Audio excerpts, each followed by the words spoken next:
Bisman soma dzalikal yaum ghafarallahu lahu kulla dzambin. Saha jelema nu puasa tanggal hiji bulan haji dihampura sakobeh dosana eta jelema. Ya Allah ya Rabb. Allahumma shalli wa sallim wa barik ala sayyidina. Mudahan urang kabehan dibere sehat, dibere jag-jag, dibere kuat ngalaksanakeun puasa.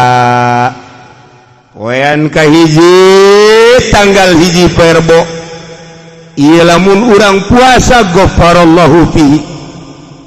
Lantaran Poe eta teh Allah ngahampura ka Kangjeng Nabi Adam alaihi salam. Kangjeng Nabi Adam diturunkeun ti sorga. Kemudian ka India, negara India. Langsung sujud dihampura ku Gusti Allah tanggal hiji haji. Bisman soma dzalikal yaum ghafarallahu lahu kulla dzambin. Saha jelema nu puasa tanggal hiji bulan haji dihampura sakobeh dosana eta jelema. Ya Allah ya Rabb. Poean kadua istajaballahu doa Yunus alaihi salam. Kangjeng Nabi Yunus kabur ti nagara kitu Yordan. Idinya Kangjeng Nabi Yunus berangkat naik kapal Lantaran henteu izin heula ka Allah di negara Ninawa.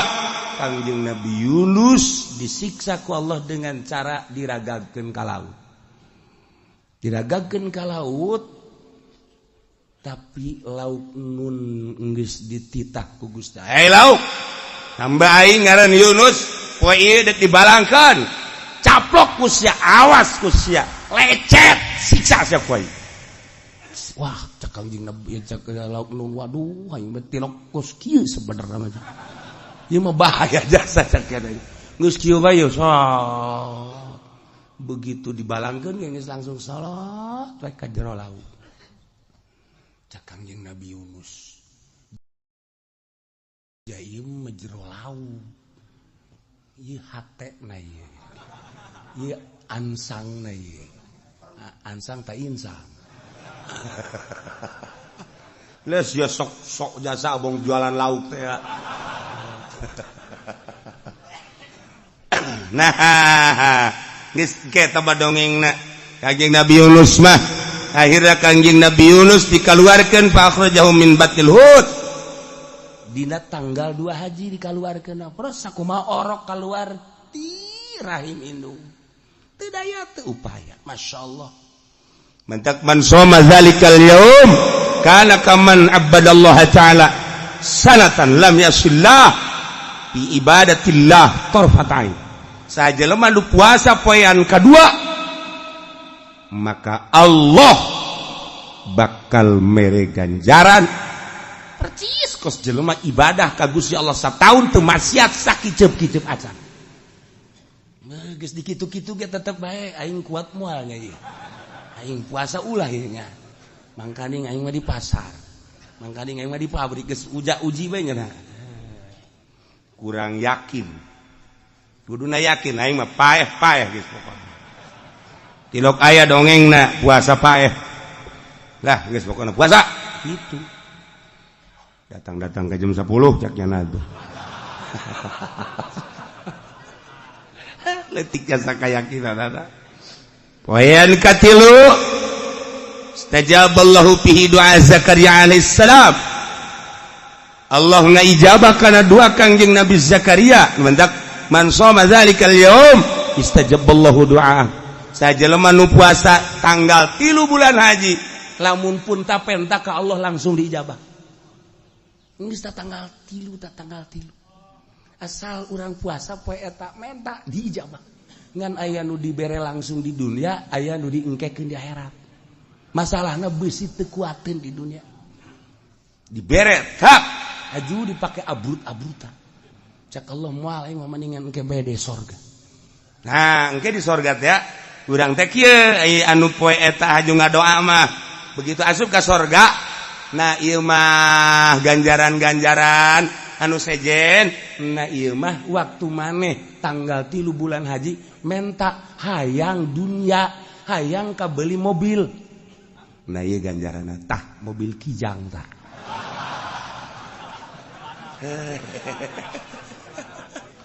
Protes jana ya Allah ya Rob, atuh kijang ge baheula keur di dunya. Nya di sorga aya kijang. Tinggaleun ku batul, ojol Gusti ojol. Jeung naon ja jeung Lexus. Wih atuh pan baheula mentana kijang maneh. Henteu emang Gusti emang kajian kuku mah Lexus bae Lexus. Kumurahna Gusti Allah dibere ulah Lexusnya tah kapal bae. Eta murah Gusti Allah. Dikitu-kitu ge tetep kuat moal aingnya ieu. Poe aya maksud dibere bebejak kieu ge ieu ai santri mah geus nyaho kula ge santri kiai atuh yakin geus nyaho. Ieu mah jang anu bangsa pedagang, budak sakola nu teu nyaranaok, nu tilok maca kitab lah. Aya kiai mah geus ge poho deui. Ieu mah mepelingan ieu mah. Poean kaopat al-yaumul ladzi wulida fihi Isa alaihi salam. Kangjeng Nabi Isa dilahirkeun tanggal 4 bulan Zulhijjah. Geus atuman soma zalikal yaum. Sajelema nu puasa dina poe eta yakni tanggal 4. Nafallahu anul basa wal faqra. Bakal dileugitkeun ka riweuh jeung kapakiran. Tah tanggal 4. Tanggal 4. Masyaallah. Poean kalimal yaumul ladzi wulida fi Musa alaihi salam, di mana Kangjeng Nabi Musa baheula dilahirkeun na tanggal 5 Zulhijjah. Geus man soma zalikal yaum bari aminan nifaq amin azabil gobri. Sajalma nu puasa dina tanggal 5 bulan haji bakal bebas tina panyakit nifaq jeung tina siksa kubur. Ieu penting ieu. Pilihan bae atuh urang tah. Tanggal hiji tanggal 2 iya aing mah tanggal 5 bae geus lah. Resep jasa aja aing mah ieu. Enggeus tanggal hiji teu puasa, tanggal 2 tanggal 5. Mun ditanya apa sih tanggal 5 dong? Aing resep tah ganjaranna tah. Eta doang tah aing mah teh. Di sisa kubur selesai aing mah geus. Aduh, budaknya gagah aing prak dipilihan puasana. Macem-macem bae. Poean kagenep al-yaumul ladzi fatahallahu linabihi fil khair. Allah mukakeun ka Gusti Allah ka nabina dina eta tanggal genep dibukakeun kana kahadean kemenangan geus man somahu sajelema nu muasaan tanggal genep haji yanzurullah ilaihi birrahmah fala yu'adzabu ba'dahu abadan. Allah bakal mencerongkeun dengan penuh ka deudeuh jeung ka nyaah. Kulantaran Allah neuleukeun deudeuh jeung nyaah, atuh moal disiksa salilana terus bae. Masyaallah, ngadengekeun mah pohara. Puasa moal. Aduh, Gusti Allah, ganjaranna gede jasa ieu. Aduh, ya Allah, ya Rabb. Aduh. Lah cenah kieu tahun kamari geus puasa ieu cenah. Kuali mah geus nyaho kuali mah eta ganjaranna tahun kamari geus. Tahun ieu mah moalah ji. Beuki dibere beja mundur sama. Yaumus sabi al-yaumul ladzi yughlaqu fihi abwabu jahannam wa la tuftahu hatta tamdi ayyamul ashr. Poean katujuh mah poean di mana poe eta teh ditutup lawang jahanam teu dibukakeun deui datang ka ayyamul ashr tanggal 10. Mulai poe eta tutup lawang neraka. Jahanam ditutup kabeh. Nu mantak man samahu aglaqallahu anhu 30 baban minal usri wa fataha lahu 30 baban minal yusri. Sajelema nu puasa dina poean katujuh Allah bakal ngonci 30 lawang kesulitan, bakal mukakeun 30 lawang kagampangan. Bah, pohara jasa. Poean ke-8 sok dingaranan yaumut tarwiyah tanggal 8 tarwiyah man somahu utiya minal ajri ma la ya'lamu illallah, bakal dibere ganjaran teu dibere nyaho ku Gusti Allah ku gede-gede da ganjaran.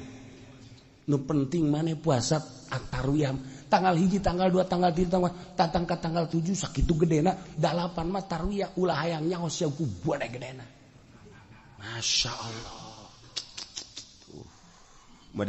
Model dibabagi we anak tah jang sia tah jang sia.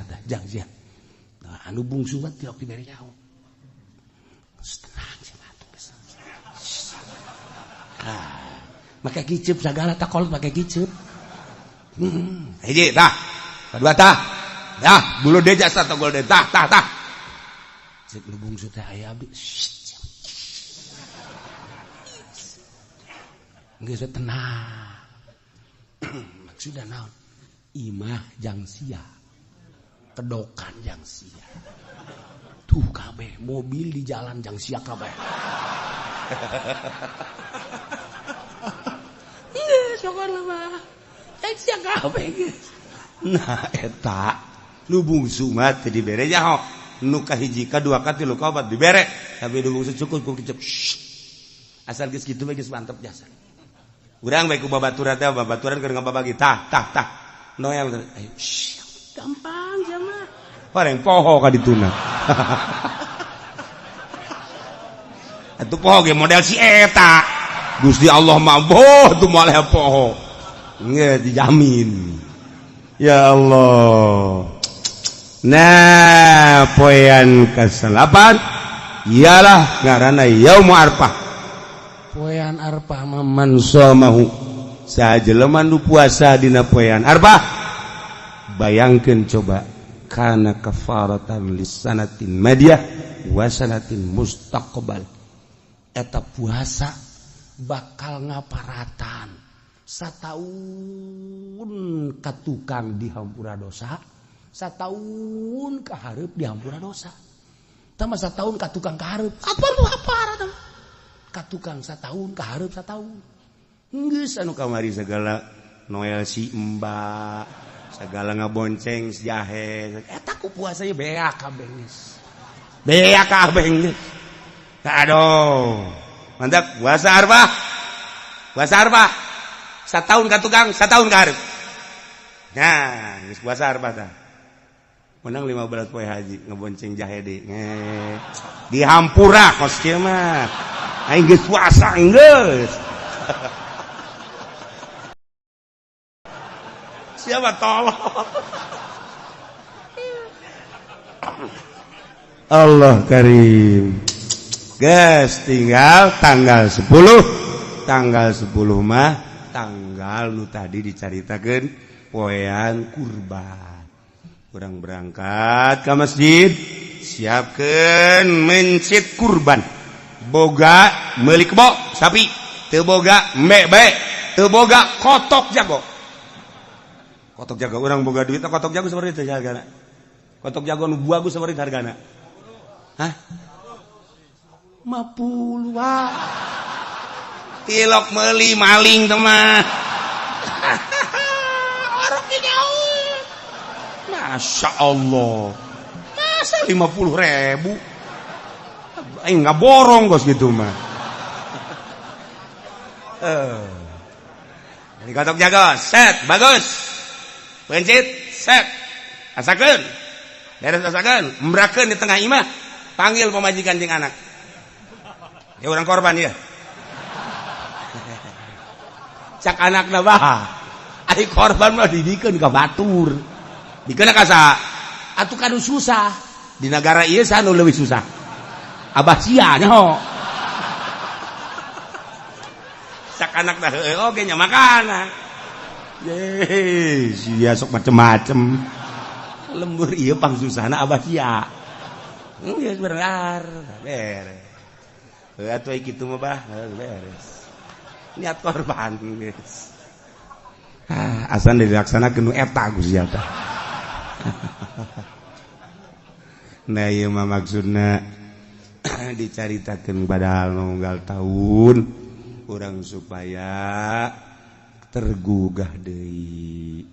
padahal geus nyaraho komo nusok maca kita mah kajeun iman nambah keyakinan jeung kesempangatan dalam rangka urang ngalaksanakeun puasa puerbo nganu paling bagus nama lantaran di sabulan teh disunahkeun puasa teh 3 poe hiji awal bulan 2 tengah bulan aya mulbid nomor katilu akhir bulan tah nu mantak nu bagus nama puasa teh tisuk Senin Salasa asup akhir bulan Rebo awal bulan bari bulan haji geus isukan siapa bangun moal atuh isukan guys mulai isuk geus geura ngamparkeun sajadah di masjid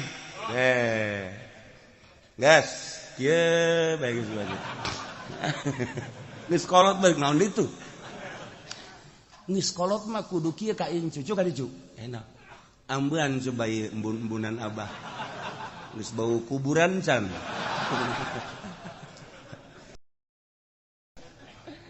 imang sekolot nonton TV kene mbeuh ke susuwit sagala deui aya nu liwat teh susuwit masyaallah eta mah nu kos kitu mah ngaranna eta mah berit sok susuwit mah nah mantak geus urang petakeun awak urang di tengah-tengah akhlak moral bangsa keur carut marut korupsi kadengena makin menjadi-jadi bohong makin menjadi-jadi berjamaah maling di PNS geus terjadi cukup jangka neraka kos kitu bae cukup jangka neraka mah asal diangkat jadi kabag bae geus kudu babagi meja anu ye emang kumaha gitu emang aing teh nyaho parangsan nah rapihan awak urang bisi teu kapanggih deui jeung bulan haji hareup geus kurang nol-nolkeun kabeh bebeja ka pamajikan bebeja ka anak abah mah geus kolot puasa deuk di masjid bae geus atuh sia nu ka pasar sia nu dagang kabeh abang nah geus tarima bersih we geus abah mah geus cak pamajikanna enak aya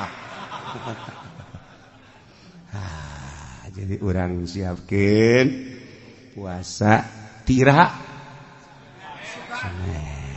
tah nu nyebut isukan gue deh wallahu alam coba isuk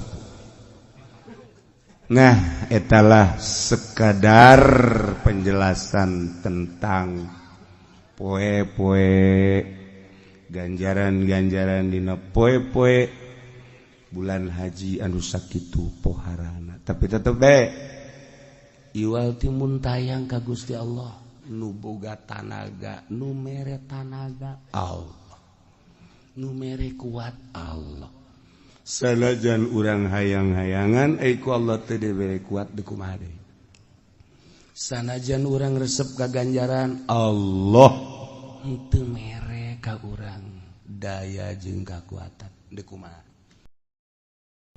entek nu boga kuat Allah pental ka Allah ya Allah ya Rabb abdi minta kekuatan ti Gusti ja Gusti nu boga kuat abdi hayang puasa ku gedena ganjaran Gusti tuh wallahu a'lam.